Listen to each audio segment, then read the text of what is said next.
Welcome back to PSM News in English with me, Fatma Sara.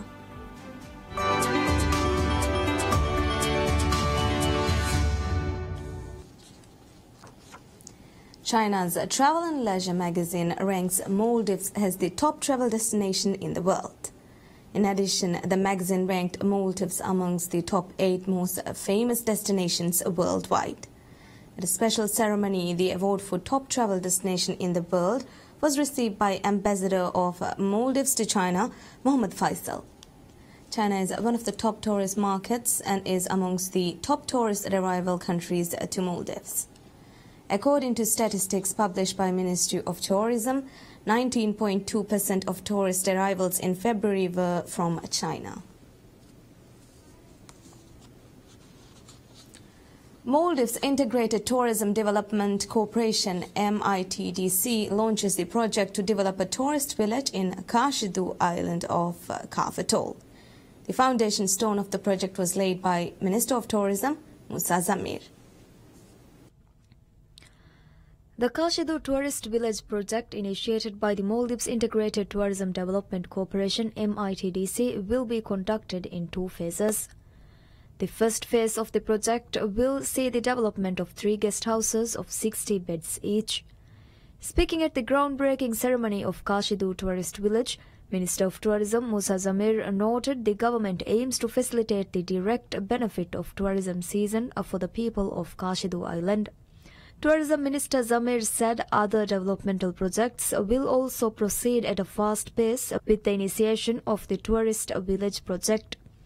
MITDC revealed the tourist village will be developed with prefabricated or prefab buildings brought from abroad.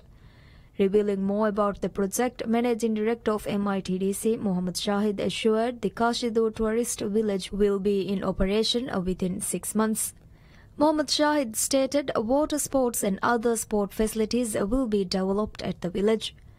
Noting the project was commenced with funds provided by the government, Shahid disclosed the long-term plan is to sell the buildings to interested candidates.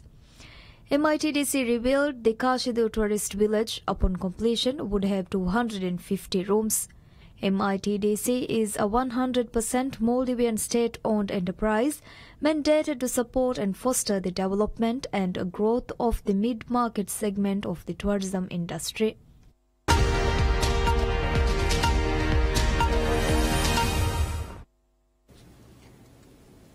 Japan's Chief Cabinet Secretary Yoshihide Suga says the government is gathering information after Japanese media reported that a high-ranking North Korean official appeared to have arrived by train in Beijing.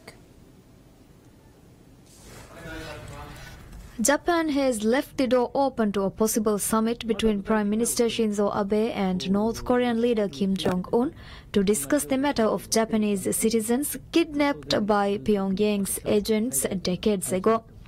In Seoul, South Korean Foreign Ministry spokesman No Kyu-dak said nothing can be confirmed at this stage, but they are closely monitoring related circumstances and the movements on the unidentified official. Beijing is a secretive and isolated North Korea's main ally as well as its biggest trading partner. A Bloomberg report citing 3 unidentified sources said Kim was in Beijing in what would be his first known trip outside North Korea since taking power in 2011. The unconfirmed visit also comes ahead of a North-South Korean leader summit in late April and a potential summit with US President Donald Trump.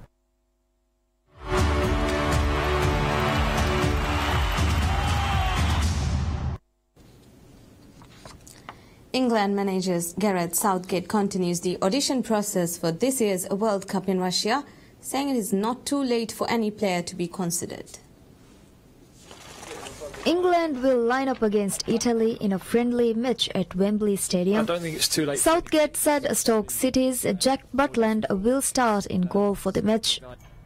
Joe Hart remains England's most experienced goalkeeping option, but Everton's Jordan Pickford was selected in the 1-0 win against the Netherlands in Amsterdam on Friday, and now Butland will get his chance to stake his claim.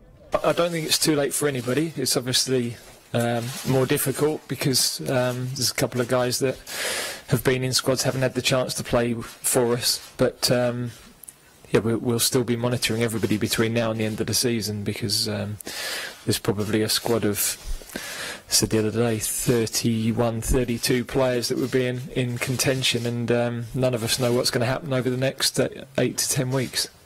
Southgate said it is important his young side is given the space to perform and help lift England's world ranking.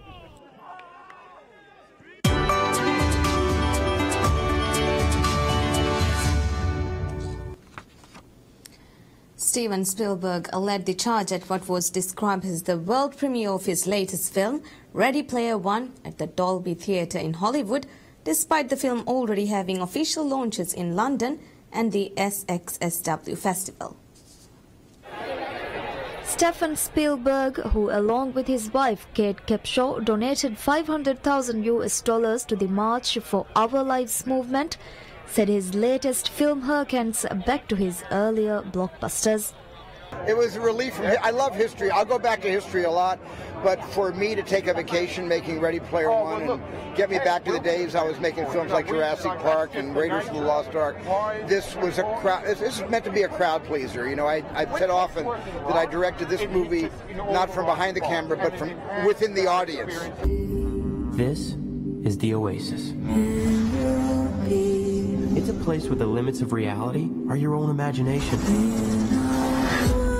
Set in the future, Ready Player One, based on a novel by Ernest Cline, features a group of teenagers who spend their days in VR goggles, suits and gloves to maneuver their avatars through a computerized wonderland called the Oasis.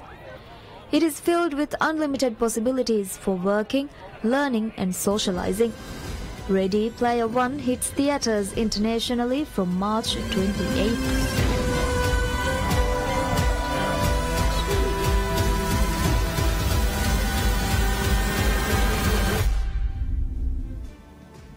Well, that's it for now. Stay tuned for updates of recent current affairs stories here on PSM News. Thank you for watching. Goodbye.